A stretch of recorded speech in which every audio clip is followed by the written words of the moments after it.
everyone, I'm Dr. Malvika Dahuja. Welcome back to my YouTube channel Piyushika Mental Health Guide. Dr. Piyush Mahajan and me this time have thought कि आज हम आपको इस बार video एक बहुत simple से topic पे दें कि हम अपनी एंजाइटी को कैसे मैनेज करें। एंजाइटी तभी तक नॉर्मल है जब वो मोटिवेट करे हमारे गोल को रीच करने के लिए। इतनी एंजाइटी जो हमें परफॉर्मेंस के लिए मोटिवेट करे कि हम अपने गोल को रीच कर पाए, उसी को नॉर्मल एंजाइटी या यूस्ट्रेस कहते हैं।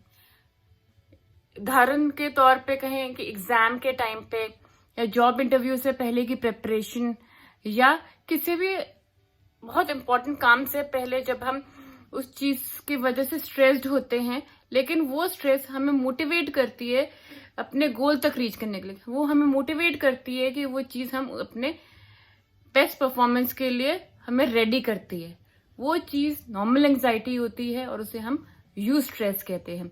जब ये स्ट्रेस हमारे पे हावी होने लगे और हमारे फंक्शनिंग में इम्पेयरमेंट लाने लगे, उसको हम डिस्ट्रेस या अबनॉर्मल एंजाइटी कहते हैं। उदाहरण के तौर पे एग्जाम की ही बात करें कि एग्जाम की तैयारी में हम इतना स्ट्रेस हो गए, वो हम पे ही हावी हो गई, इतनी हावी हो गई कि हम अपनी पढ़ाई को कर ही नहीं पा रहे हैं। इतनी स्ट्रेस, इतनी चिंता में हम आ गए कि हम पढ़ाई को पढ़ ही नहीं पा रहे हैं। हम वो चैप्टर्स को पढ़ ही नहीं पा रहे हैं, उसको हम समझने से भी पहले हम घबरा जा रहे हैं और हम उसमें बहुत ज्यादा हमें इतनी घबराहट प्रॉब्लम कर रही है कि हम पढ़ भी नहीं पा रहे हैं, हम सो भी नहीं पा रहे हैं, हम ठीक से सोच भी नहीं पा रहे हैं। तो ये हमारे लिए अबनॉर्मल एंजाइटी या डिस्ट्रेस होता है। अब इस डिस्ट्रेस से बचे रहने के लिए हम क्या क्या कर सकते हैं दिनमर्रा में। हम अपनी लाइफस्टाइल में ऐसी क्या क्या चीजें इनकलकेट कर सकते हैं कि जिससे हमें ऐसी एंजाइटीज से कोप करने में या प्रिवेंट कर पाए हम ऐसी एंजाइटीज को हम अपने पे हावी होने से, या आ भी जाएं तो हम उनसे अच्छे से कोप कर पाए। उसके लिए सबसे इम्पोर्टेंट है अपना लाइफस्टाइल शेड्यूल बनाना। टाइम पे उठना, टाइम पे सोना, टाइम पे मील्स लेना, कभी भी कोई मील्स स्किप ना करना, बहुत ज्यादा कैफिनेटेड ड्रिंक्स, कोका कोला या कोल्ड ड्रिंक या टी या कॉफी ना लेना, शाम के टाइम पे एक्सरसाइजेस अवॉइड करना, ब्रिस्क वॉक दिन में करना, शाम को गुनगुने पानी से या कहते हैं कोसे पानी से नहाना या गर्म दूध पीना। ये कुछ अच्छे स्टेप्स होते हैं जो हमारे शेड्यूल को बनाए रखते हैं। और हमें इसके साथ अवॉइड करना चाहिए निकोटीन, स्मोकिंग, अल्कोहल, कैनाबिस या किसी भी तरीके के नशीली पदार्थ हैं।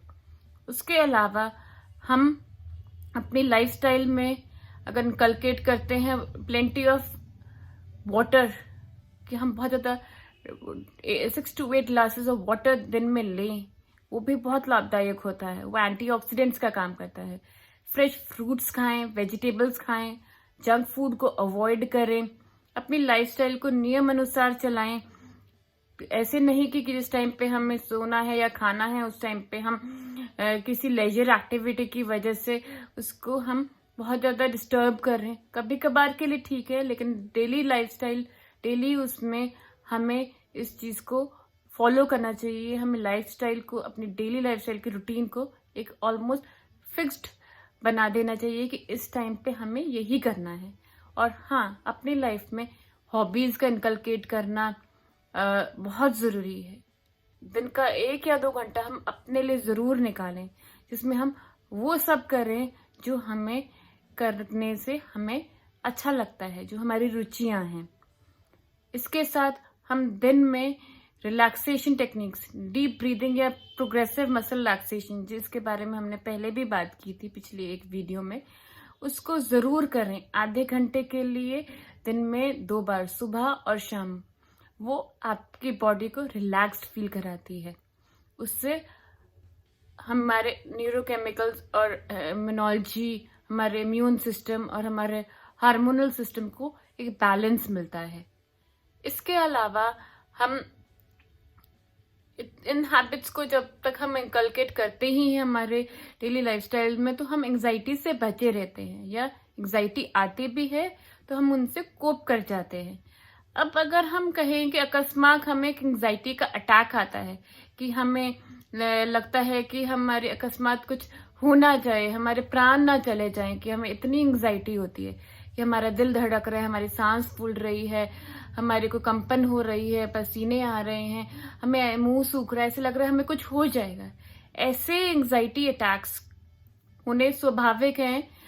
किसी ना किसी को किसी ना किसी रूप में इस तरह के एंजाइटी अटैक्स कभी ना कभी जिंदगी में, अपने लाइफस्टाइल, अपनी डेली रूटीन में फेस करना पड़ सकता है। अब उस टाइम पे हम क्या कर सकते हैं? हम बहुत ही सिंपल से टिप्स आज डिस्कस करेंगे। जब हम लोगों के भीड़ में भी अगर हों और उस टाइम पे भी हम अगर इसको करें ना, तो हमें हेल्पफुल होगा और लोगों को नहीं ऐसा रियलाइज होगा कि हमें कुछ एंजाइटी हो रही है। वो हम अपने ही लेवल पे शांत उस टाइम पे हो सकते हैं।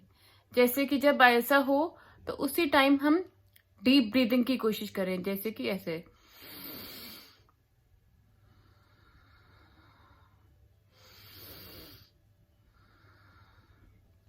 ये डीप ब्रीदिंग हम उस डीप ब्रीदिंग से अलग कह रहे हैं जो हम नियम अनुसार आधे घंटे की रोज अपने शेड्यूल में कह रहे हैं। ऐसा करने से उसी टाइम, जब एंजाइटी के टाइम पे हम अगर ऐसा करते हैं तो हमें बहुत रिलैक्स फील होता है। याद रखिए, नाक से सांस लेना है और नाक से छोड़ना है, और अपना पूरा ध्यान केंद्रित अपने सांसों पे रखना है। मुंह से सांस नहीं लेना है, नाक से लेना है। क्योंकि जब हम मुंह से सांस लेते हैं तो हमारे सांस घुटने लगती है, पर जब हम नाक से गहरी सांस लेते हैं हमारे फेफड़ों तक जाती है, और उससे हमें ज्यादा रिलैक्सेशन फील होता है। आप करके देखिएगा, मुंह से सांस लेने में कैसा लगता है और नाक से सांस में कैसा लगता है। देखिए ऐसे, जैसे अगर मुंह से सांस लेते तो अब देख रहे हैं मेरा सांस फूल गया, मैं 4 बार से ज्यादा इस चीज को कर ही नहीं पाई। और अगर हम नाक से सांस लेते हैं गहरी तो हमें बहुत रिलैक्सिंग लगता है, जैसे कि ऐसे।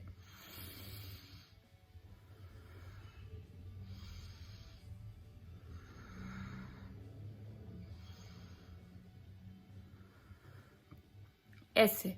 और अगर हमें इस दौरान और भी अगर इस चीज को मॉडिफाई करना है इतनी एंजाइटी में, जैसे हमारे शरीर में कुछ ना कुछ महसूस होने लगता है इस टाइम पे कि हमारे शरीर में स्टिफनेस आ गई है या अकड़ाहट आ गई है, जब ऐसी एंजाइटी होती है तो ऐसा भी लगता है। तो उस टाइम पे, जैसे हमने प्रोग्रेसिव मसल रिलैक्सेशन की बात की कि हम मांसपेशियों को नीचे से ऊपर तक अकड़ाहट और रिलैक्सेशन के फेज में लाते हैं अपने इनहेलेशन और एक्सहेलेशन के साथ, जैसे हमने उस वीडियो में हमने डिस्कस किया था पहले। वही चीज हम पूरी बॉडी पे कर सकते हैं जब हमें एंजाइटी होने लगती है, जैसे कि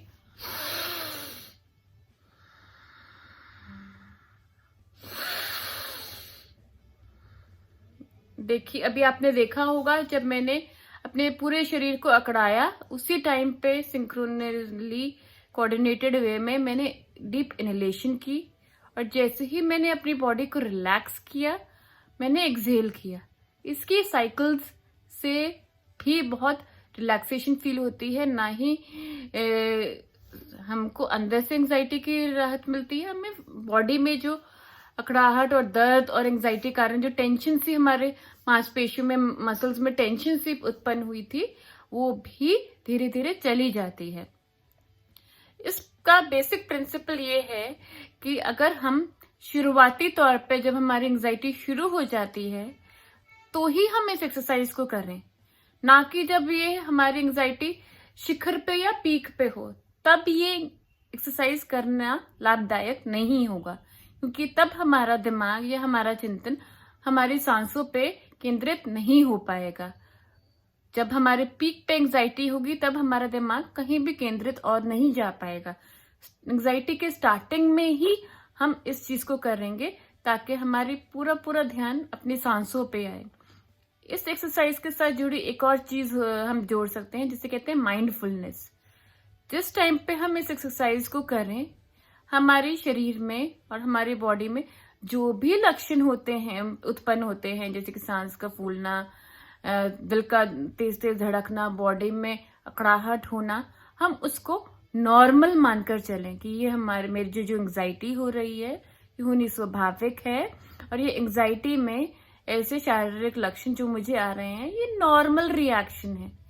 तब हम जब इस एक्सरसाइज को करते हैं तो हम इसको ज्यादा अच्छे से एक्सेप्ट कर पाते हैं।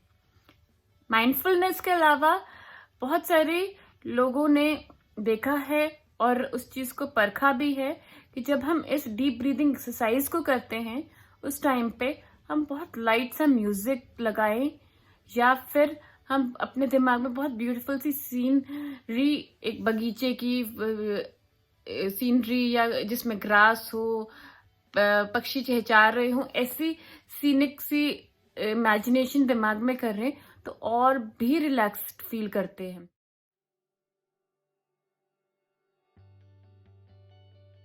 इसके साथ हम अगर कोई अच्छी खुशबूदार चीज कमरे में रख दें, थोड़ा सा टेम्परेचर को एम्बिएंट कर दें, हल्का सा डिम कर दें, तो उसमें भी बहुत आराम मिलता है। इस टाइम पे लोग कई बार गर्म पानी से नहाएं तो उनको बहुत रिलैक्स फील होता है।